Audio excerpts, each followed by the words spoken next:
I've heard that you serve other roles within the region, given the fact, that training is very crucial now more than ever. Can you kind of share about those other roles that you serve and I guess share with other departments?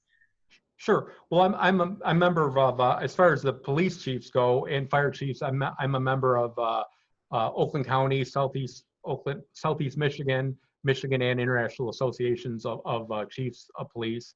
I think that's important because I get a lot of good info from them, a lot of good model policies from them. But in Oakland County, I'm also president of what's called OCTAC, which is short for Oakland County Tactical Training Consortium. That's been around for about 10 years. I was a founding member. I'm currently, as I said, currently president. But so we train for critical incidents together. I'm a firm believer in you have to be ready for anything. Is a likelihood something really, really bad will happen here? Hopefully not, but we need to be ready for it just in case.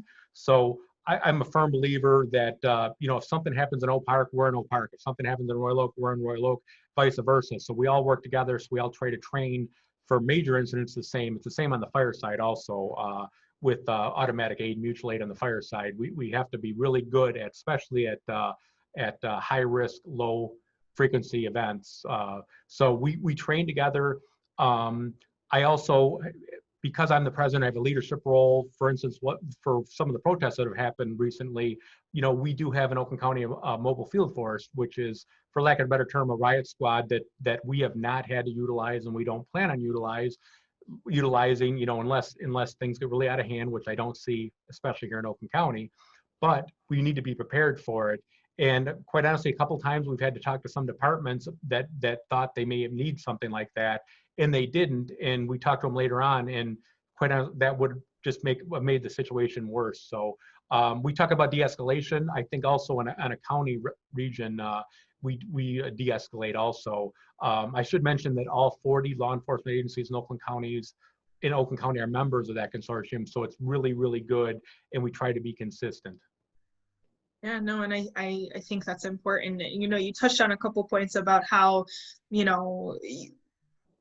you're a part of those decision-making groups that decide, when, higher levels of police presence is needed.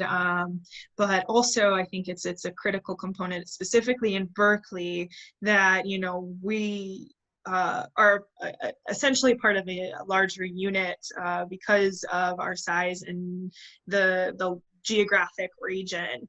Could you kind of expand a little bit more on that? I know a lot of the conversations that I've had with previous public safety officers and with you, we work a lot with Huntington Woods, Royal Oak, you mentioned Oak Park. Can you talk about that specific relationship in our region? Because, as we've said in the beginning, Berkeley itself might be not the most diverse, but our surrounding communities are, and maybe talking about the importance of that relationship, but how it impacts our public safety officers.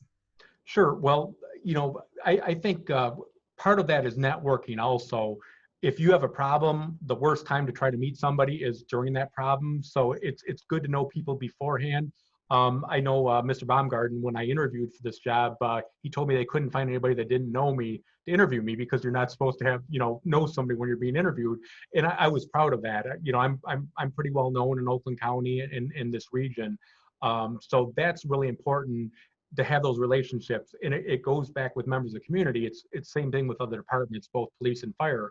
We have to have those relationships beforehand. We have to know and trust the people we work with. That's both our officers here and the officers we work with in other departments and the other departments we work with. So some of the higher risk, like a rapid intervention team, which is basically rescuing a downed firefighter, we need to be on the same page before it happens. We can't do it then. Active shooter response for instance, school shootings. We've trained well over 2,000 officers in Oakland County since its inception, so that if something bad happens, we're all on the same page, because that is the likelihood of reducing injuries, deaths, is much higher when you're prepared for it. So that's the big thing. We have, on the fire side, we have automatic aid, where a fire in Oak Park, Huntington Woods, or Beverly Hills, we all respond. That couple good things with that. First of all, it gives us help when we need it. Second of all, it gives our officers experience when they go to other cities also. So it's just kind of the way we do things, and it's the way it's been done here. And I can't take credit for that. That's been done for years here. It's the police side where I think we've really made some inroads for our relationship building with our neighboring departments.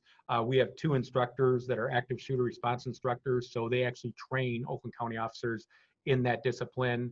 We have 3 members of the mobile field force, and some other things we have. We have 2 officers that are on the technical rescue for our fire group, and we also have an officer assigned to the hazardous response team also. So it gives us an in-house expert for here, but it also helps benefit the whole region and our city.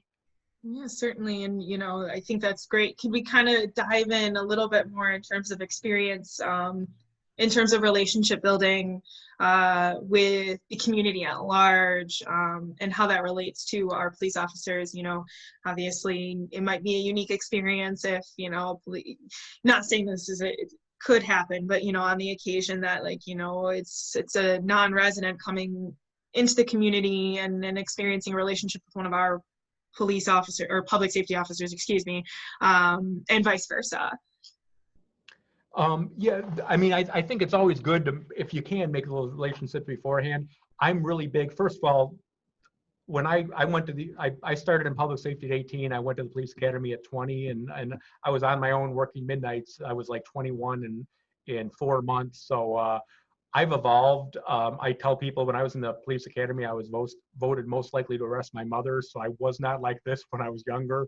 My experiences have really taught me a lot. But like I'm a firm believer getting out of the car when you can. It's kind of hard, as public safety officers, we have all of our fire equipment in our cars. We have all of our medical equipment in our cars. So it's we need to be close to our cars at all times. But I really encourage our officers to try to make contact when it's not necessary, when it's not adversarial. When you stop somebody for a traffic citation, it doesn't matter how professional they are, they're going to be nervous. I worked in surveillance for a couple of years where I drove an unmarked car, had long hair and an earring, and I got stopped too, and I was a police officer, I was nervous. So I definitely get that. But the biggest thing we try to do is get out in the community. We've had coffee with a cop. We have 2 of our own events every year, our Lids for Kids and our Fire Open House. We're involved in every single event that the city hosts. And so we really try to get out there, and we really encourage people to talk to our officers, to stop by the station for our events, because that's where the relationship building happens. It doesn't happen, it's kind of hard to build a relationship if your house is on fire, if there's a medical, those are stressful times. So we try to build those up when it's not stressful. And I have a sense of humor. I don't know if it's good or not, but we like to keep things light when we can, and show that we're human. I think a lot of people, when they hear public safety officers or police officers, they think of robots, and we're not like that. And I can tell you, these are some really good men and women that are human beings that are really always trying to do the right thing.